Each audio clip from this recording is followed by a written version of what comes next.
It's a place few people have ever stepped foot on, but one over 1 million people have been buried on. It's known as Hart Island.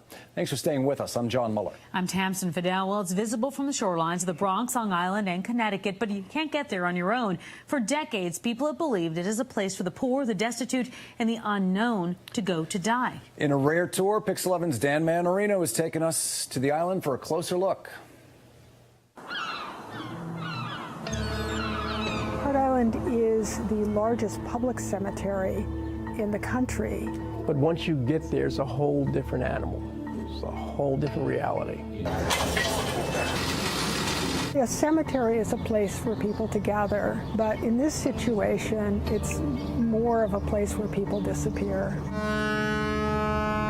No one should be there. Hart Island. It's an island that's isolated from the general population. It's a 101-acre piece of land in the Long Island Sound that few New Yorkers have ever stepped foot on, but one where over 1 million reside. A place both full of history and shrouded in mystery.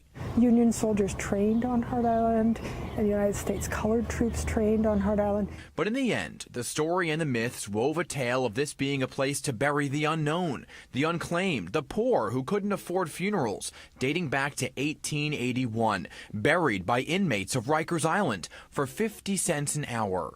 It almost sounds like you're entering the prison system. You are entering the prison system. It's jail for the dead. And until recently, that is what most people knew and believed. And wonderful times. We had wonderful times when we got together as a family. Daryl Allardyce remembers his brother Paul like this, a vibrant, good-looking, up-and-coming New York actor. This was how he last saw him. And then I moved to Boston. I moved to Boston in 1987. I didn't see him for a while, for a long while. And where is Paul? What happened to Paul? Paul passed away of HIV/AIDS at St. Luke's Hospital in 1997. His daughter nor Daryl say they were ever notified. To what extent did you reach out to the family to say you need to claim this body? Records show after 6 days, Paul was sent for burial at Hart Island. He was not poor. He was not unknown. It was just no one was told. Something went wrong within the system. For nearly 15 years, Daryl searched with little answers. He's family. He's my brother. You know, he's my brother. Until he found what he was looking for, Hart Island. For decades, it was closed to the public, to families, to the media, to Daryl. Until 2015, when a lawsuit by families who had loved ones on the island forced the city to allow them to visit. Just once a month, Daryl finally was able to see his brother. Pix 11 was granted rare access this month onto the island, which is tightly secure since it's run by the Department of Corrections. You know, you board a ferry from City Island. It's a cold day. To experience what exactly Daryl and others go through. So they drove us around to his spot, and I'm looking around, I'm saying there's no names, there's no headstones. And I'm looking around, he says, "Sir, your brother's over there." It was a white rock. Turns out, he did not know Paul would be buried with 150 other people in wooden boxes marked with either a numbered stone or a PVC pipe. I thought it was going to be by himself. This video from 1990 shows how some of those boxes are marked unknown, others with names. How do you fit 100 bodies in this area? So the 150 are not in a row. They are in 2 rows. And in areas with babies, 1,000 small boxes fit into a mass grave. From Air 11, you can see how the bulldozers construct the pits, as they're called. One correction officer whose identity we are concealing admits the struggle he witnesses just working there. What's so hard about it? Just the fact that you're burying someone's loved one. Mm-hmm. In a hole.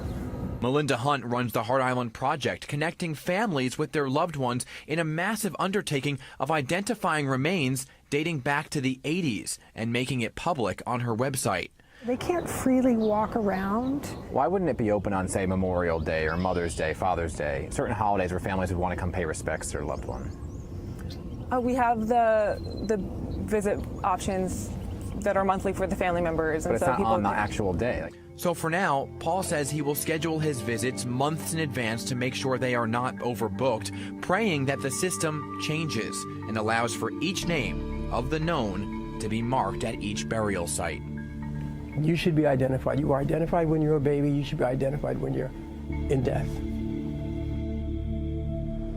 So you may be asking, why doesn't Paul simply remove his brother's body and then provide a proper burial? Well, the city only allows that to happen if the person has been buried less than 10 years. And Daryl found out just a little too late where exactly his brother was, which leaves him simply heartbroken because this was never about money for a burial.